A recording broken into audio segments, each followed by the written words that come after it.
पृथ्वी में आप कहीं भी जा रहे हो तो पृथ्वी के मार्ग में, रास्ते में एक होता है डेस्टिनेशन, एक होता है होम। तो न घर में न डेस्टिनेशन में, लेकिन कभी हम मार्ग में होते हैं तो मार्ग में जो विघ्न आते हैं उस विघ्नों से असो वह मेरी रक्षा करे। वह कौन? तो कहते हैं यज्ञ कल्प। यज्ञ कल्प माने यज्ञ मूर्ति। और यज्ञ मूर्ति कौन है? भगवान वराह देव, वराह अवतार। वराह भगवान को यज्ञ मूर्ति कहा गया है। सो पहले मूल श्लोक की पहली लाइन समझ लीजिए, फिर आचार्यों की टीकाओं में हम जाते हैं। रक्षतु, रक्षा करें, असो वह, कौन वह? यज्ञ कल्प। तो रक्षतु असो मां मेरी अध्वनि, अध्वनि माने मार्ग में, मार्ग में आने वाले विघ्नों से यज्ञ मूर्ति मेरी रक्षा करें। यह है पहली लाइन का अर्थ। उस पर हमारे आचार्यों ने मंतव्य देते हुए कहा, श्रीपाद श्रीधर स्वामी को लेते हैं। श्रीधर स्वामी कहते हैं यज्ञ, ये पहली लाइन में यज्ञ कल्प, ये बहुत समझने वाला शब्द है कि मार्ग में आने वाले विघ्नों से या प्रॉब्लम से यज्ञ कल्प मेरी रक्षा करे। यज्ञ कल्प भगवान वराह देव मेरी रक्षा करे। लेकिन भगवान वराह को यज्ञ कल्प क्यों कहते हैं? भगवान वराह को माइंड में रखिएगा। तो भगवान वराह को यज्ञ कल्प क्यों कहते हैं? यज्ञ कल्प के पीछे क्या सार, क्या भाव है, आचार्यों के द्वारा समझिए। श्रीपाद श्रीधर स्वामी कहते हैं यज्ञ अवयह रूपे कल्पते निरूप्यत इति तथा। इसका अर्थ है यज्ञ के अवयवों के द्वारा जिनको निरूप्य जाना जाता है, पहचाना जाता है या प्रचार किया जाता है, उसे यज्ञ कल्प कहते हैं। इसका अर्थ क्या हुआ? भगवान वराह जो है ना, वो यज्ञ के अवयवों के रूप में जाने जाते हैं, इसलिए भगवान वराह को यज्ञ कल्प कहते हैं। हु इज भगवान वराह? वाई इज भगवान वराह?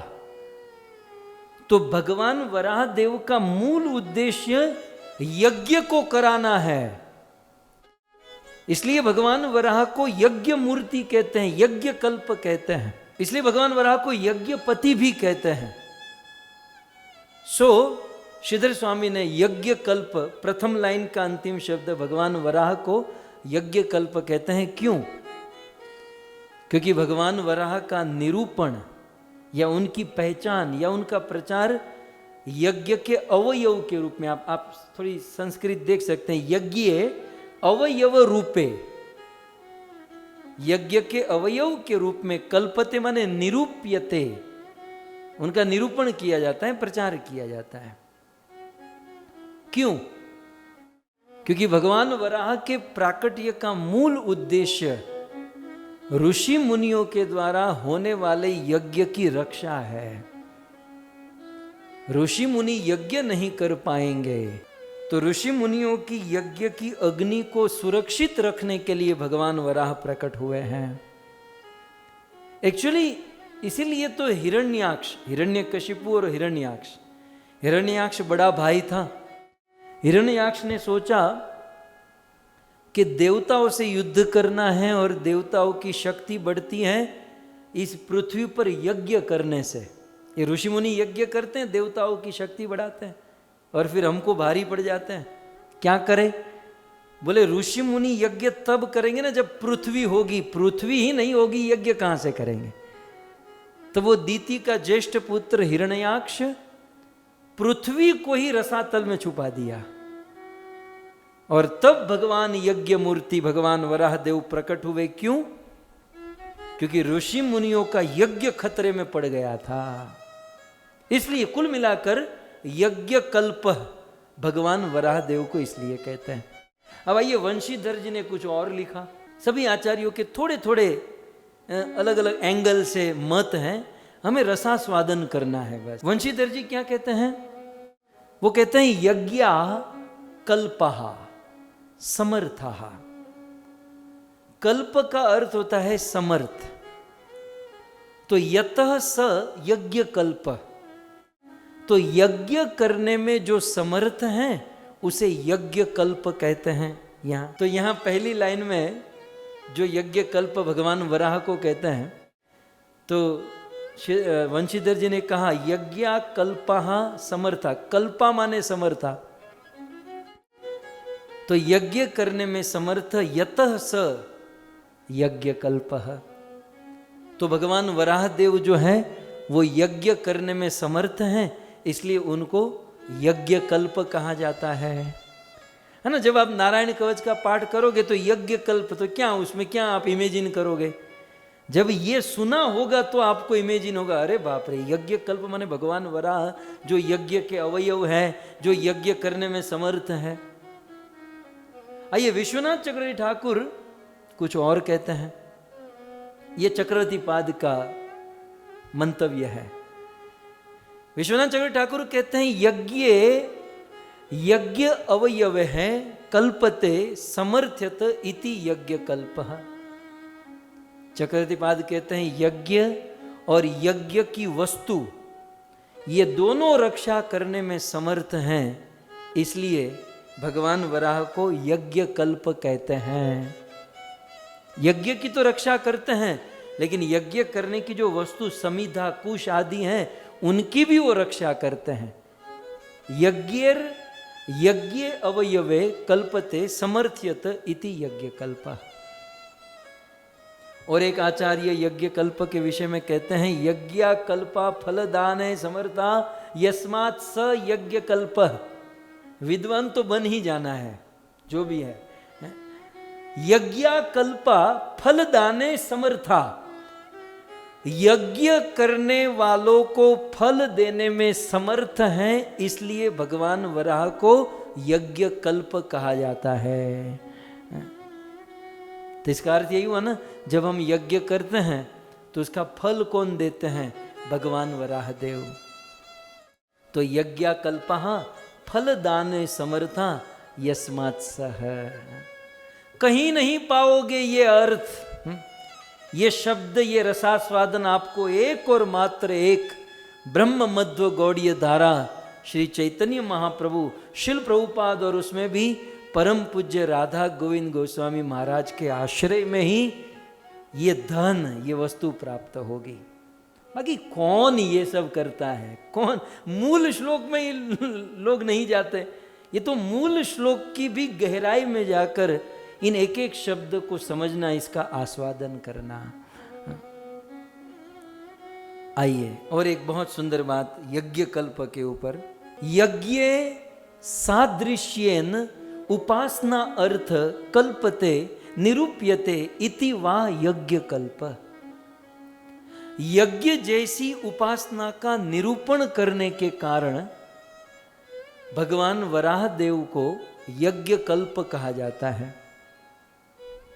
अर्थात यज्ञ की जो उपासना है उसका निरूपण किसने किया, मतलब इसको इंट्रोड्यूस किसने किया, उनको सबके सामने कौन प्रकट कराया? भगवान वराह देव। और इसीलिए उनको यज्ञपति यज्ञ कल्प कहते हैं। और एक आचार्य ने बहुत सुंदर लिखा, यज्ञ स्व अवयव रूपे कल्पते निरूप्यते। अर्थात भगवान वराह देव अपने से ही यज्ञ करने में समर्थ है।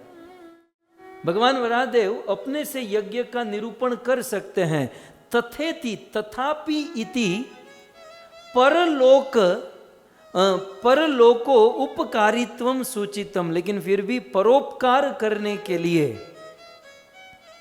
परलोक पर उपकार करने के लिए भगवान ने इस यज्ञ का निरूपण किया। वो अपने से यज्ञ कर सकते हैं, लेकिन फिर भी भगवान वराह देव ने परोपकार किया। कैसे परोपकार किया?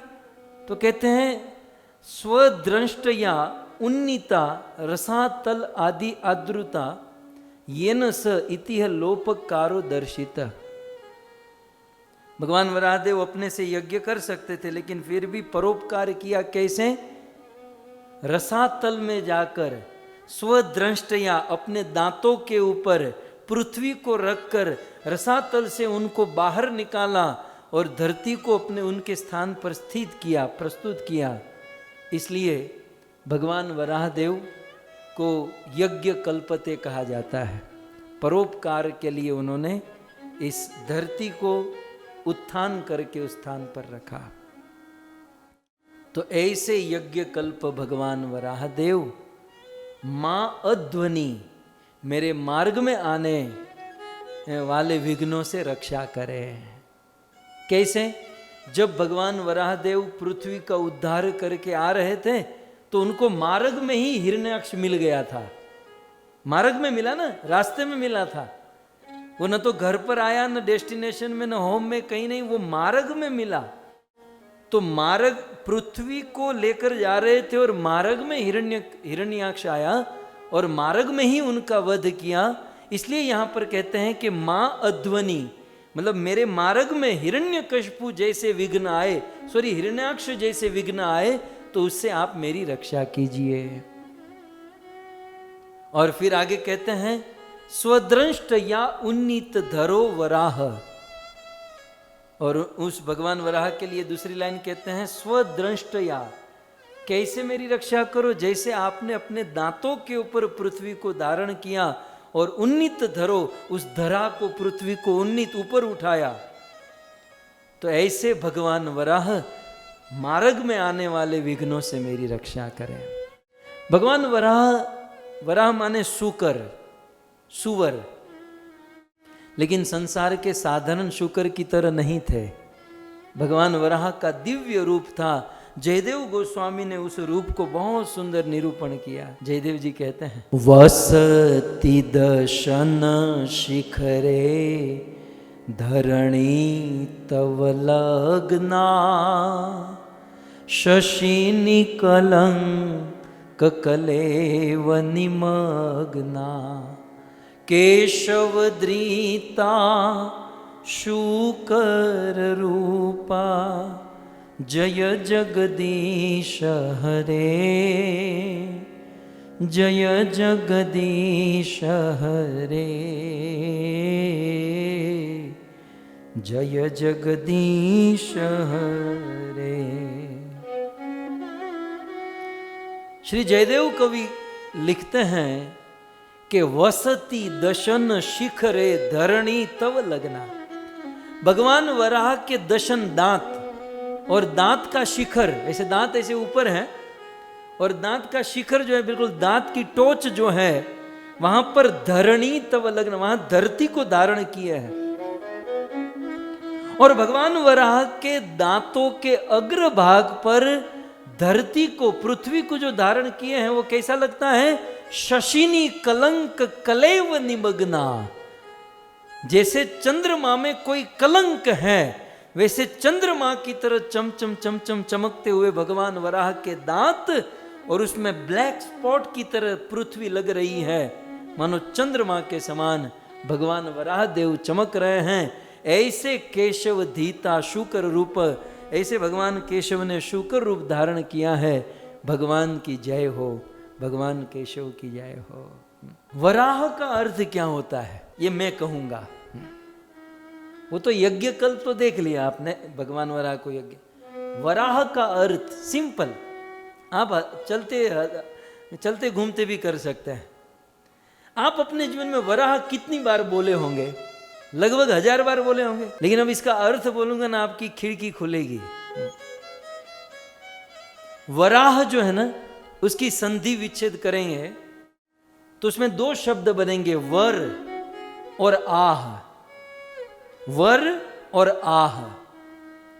वर माने वरदान, आह माने बोलना, देना। ठीक है? जो तुरंत वरदान दे देते हैं, या जिसने तुरंत वरदान दे दिया, इसलिए इनको वराह कहते हैं। वर आह, वरदान आह बोले। कब? जब ब्रह्मा जी को शंका चिंता हुई, तब धरती की रक्षा करने के लिए, पृथ्वी की रक्षा करने के लिए भगवान वराह ने तुरंत ही वर दे दिया, वर आह इति वराह, तुरंत वरदान दे देते हैं। और वंशीधर जी ने तो लंबा चौड़ा प्रवचन ही झाड़ दिया। वक्त तो सौभाग्य यह है कि हम लोग एक नहीं कई सारे आचार्यों की कथा सुन रहे हैं, कभी प्रभुपाद तो कभी श्रीधर स्वामी तो कभी वंशीधर जी। अब देखो वंशीधर जी क्या कमाल करते हैं, बहुत सुंदर। ये बिल्कुल वास्तव में जो साधक भक्त जिसको भागवत वास्तव में समझना है उनके लिए तो ये अमृत है।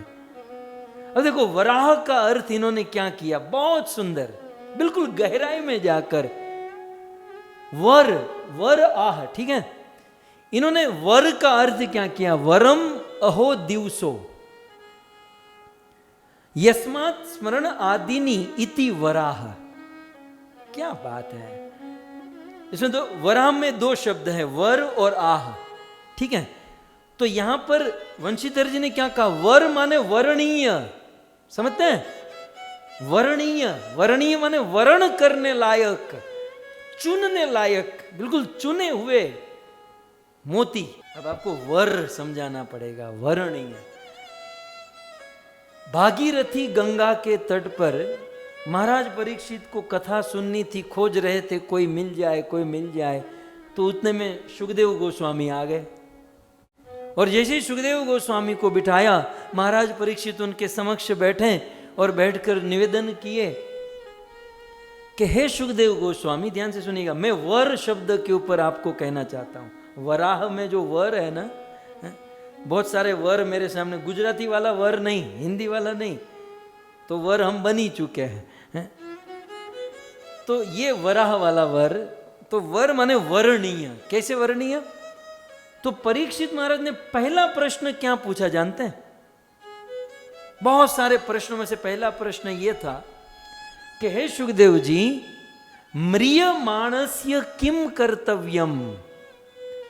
जिस आदमी को एक ना एक दिन मरना है, हमारे गुजराती में वो के जे मरवा पड़ो है, जिसको मरना ही है एक ना एक दिन, उस म्रियमाण मरण धर्मा मनुष्य का सबसे पहला कर्तव्य क्या है? म्रियमाणस्य किम कर्तव्यम। जब ये प्रश्न पूछा परीक्षित ने, तो सुखदेव गोस्वामी ने इनका उत्तर दिया, लेकिन उत्तर देने के पहले उन्होंने अनुमोदन किया। क्या? वर्यानेशते प्रश्न कृतम लोक हितम नृप। हे नृप, हे राजन, हे परीक्षित, तुम्हारा ये प्रश्न वरियान, वहां पर भी वर शब्द आया। वरियान माने बिल्कुल चुनने लायक, सिलेक्टेड, मतलब सिलेक्ट करने लायक।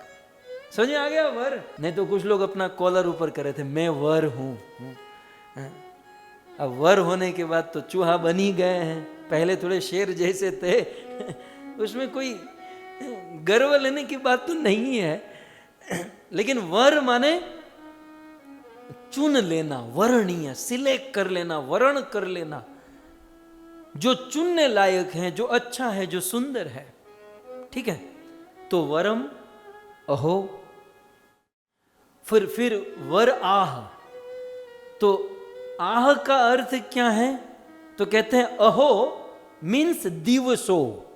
वंशीधर जी, सीधी बात है, हम दिया निशी हिया जले, हम रात दिन, तो संस्कृत में अह माने दिवस, तो वर माने चुनने लायक, ग्रहण करने लायक, अच्छा सुंदर, और अह माने दिवस।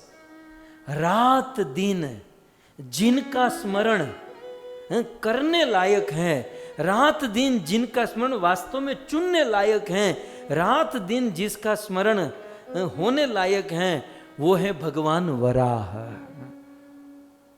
मतलब वर आह माने रात दिन जिसका स्मरण करने लायक है, जो सभी प्रकार के स्मरणों में जो उत्तम स्मरण है, उसे कहते हैं वराह।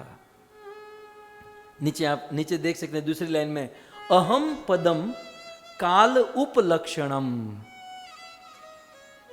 वराह में जो अह है ना, वराह, जो लास्ट में अह शब्द है, वराह अह, तो वंशीधर जी कहते हैं अहम पद, वराह में अह जो है वो काल उपलक्षण, समय का उपलक्षण है। तो वर माने वर्णीय, अह माने समय, ऐसा समय जो वर्णीय है। मतलब इस दुनिया में अच्छे से अच्छा समय चुनने लायक, सिलेक्ट करने लायक समय कौन सा है? जिस समय में भगवान वराह का स्मरण करें, उनकी कथा सुने, उनका श्रवण करें। और फिर वंशीधर जी सीधा कोट करते हैं, क्या कि जिस समय में भगवान वराह का स्मरण नहीं करते वो समय कैसा है? आप देख सकते हैं, जिस समय में भगवान वराह का स्मरण नहीं होता वो समय कैसा है? आयुर हरति वै पुंसाम उन्नत अद्यम चयत नसो। जितने समय में हम भगवान का स्मरण नहीं करते वो समय हमारी आयुष्य व्यर्थ ही बीत जाती है। तो तस्यर्ते यक्षणो नीत उत्तम श्लोक वार्तया। उत्तम श्लोक भगवान कृष्ण की या भगवान वराह की वार्ता कथा जिस समय नहीं करते, आयुर हरति, उस समय काल हमारी आयुष्य को हर लेता है। और जिस समय में हम भगवान का स्मरण और उनकी कथा सुनते हैं उस समय को काल हर नहीं सकता है। तो बताइए, वही समय बेस्ट है ना, कि जो काल की गिनती में न हो। तो बेस्ट समय कौन सा है? वर आह, वरणीय आह समय कौन सा है? भगवान वराह का स्मरण करें, भगवान वराह की कथा सुने। तो कुछ लोग कहेंगे रात दिन कथा सुनेंगे तो जिएंगे कैसे? रात दिन कथा सुनेंगे तो जीवन कैसे जिएंगे? तो आगे आचार्य कहते हैं, तरवह किम न जीवंती, ये पेड़ और पौधे जीते नहीं है? कौन सी जॉब करते हैं, क्या काम करते हैं? खैर ये तो सन्यासियों के लिए, लेकिन थोड़ा सा अपने लिए भी सोच लेना चाहिए। तरवह किम न जीवंती, क्या ये तरव, तर माने तरु, पेड़ पौधे, ये वृक्ष जीते नहीं है? तो मन लो हम तर्क करें, वृक्ष जीते हैं लेकिन सांस तो नहीं लेते हैं। तो कहते हैं भस्त्रा किम न श्वसंती, लोहार की धमनी क्या सांस नहीं लेती है? न खादंती न मेहंती, क्या वो खाते पीते नहीं है? किम ग्रामे पशु, ये खाना पीना, सांस लेना, जीना, ये तो ग्रामे पशुओं नरे, ये ग्रामीण पशु भी कर लेते हैं। तब कुछ लोग कहेंगे कि भाई खाली कथा सुनेंगे, काम धंधा आदि ये सब नहीं करेंगे तो समाज में हमारा सम्मान कैसे होगा, प्रेस्टीज का क्या होगा? तब सुखदेव जी आगे डांटते हुए कहते हैं, इस दुनिया में लोग आपकी प्रशंसा करें तो लोगों के द्वारा की गई हमारी प्रशंसा कैसी है? श्व माने कुत्ता, वीड माने सुअर, उष्ट माने ऊंट, खर माने गधा। दुनिया के लोग हमारी प्रशंसा करें तो बस इतना ही समझो, कुत्ते, गधे, ऊंट, ये लोग हमारी स्तुति कर रहे हैं। अब कुत्ता हमारी प्रशंसा करे, उसमें क्या क्या क्या आपको क्या मिल जाएगा? तो दुनिया वालों की प्रशंसा ये पशु पक्षियों की चिल्लाहट से ज्यादा कुछ नहीं है, क्योंकि आज प्रशंसा करेंगे और कल वही हमारी निंदा करेंगे और गाली देंगे। सो पुरुषः पशु न यत कर्ण कथो पे तो जातु नाम गदाग्रज। इसलिए अपने कर्ण से, अपने कानों से गद के अग्रज, गद के बड़े भाई भगवान श्री कृष्ण का नाम, उनकी कथा आनी चाहिए। यदि सामने प्रश्न पूछे, यदि कानों से भगवान की कथा न सुने तो क्या होगा, क्या प्रॉब्लम क्या है? तो अगले श्लोक में सुखदेव जी कहते हैं प्रॉब्लम क्या है? बोले जिस कानों से कृष्ण कथा नहीं सुनोगे, बीले, वो कान नहीं, वो खड्डे मात्र है, वो बील है। किसके? बीले बतो उरुक्रम विक्रमानिये, बोले सर्पों के रहने के बिल के समान है उसके कान, जो न श्रृणवत कर्णपूटे नरस्य, जो अपने कानों से भगवान की कथा नहीं सुनते हैं। और जिह्वा सती दादुर एव सूत, और जो अपनी जिह्वा से भगवान का नाम नहीं लेते वो दादुर, दादुर माने मेंढक की टर टर के समान है। और जो इतना सुंदर मनुष्य जीवन प्राप्त करके भजन नहीं करते, वह इस धरती पर बहुत बड़ा बोझ है, और वो वास्तव में वो शव, जिंदा लाश के समान है। इसलिए वर आह, वर्णीय समय वही है जिस समय में भगवान वराह या भगवान कृष्ण का स्मरण किया जाए, श्रवण किया जाए। तो ऐसे भगवान वराह स्वद्रष्ट अपने दांतों से जैसे पृथ्वी की रक्षा किए, वैसे इस पृथ्वी के मार्ग में आने वाले मेरे विघ्नों की रक्षा करें।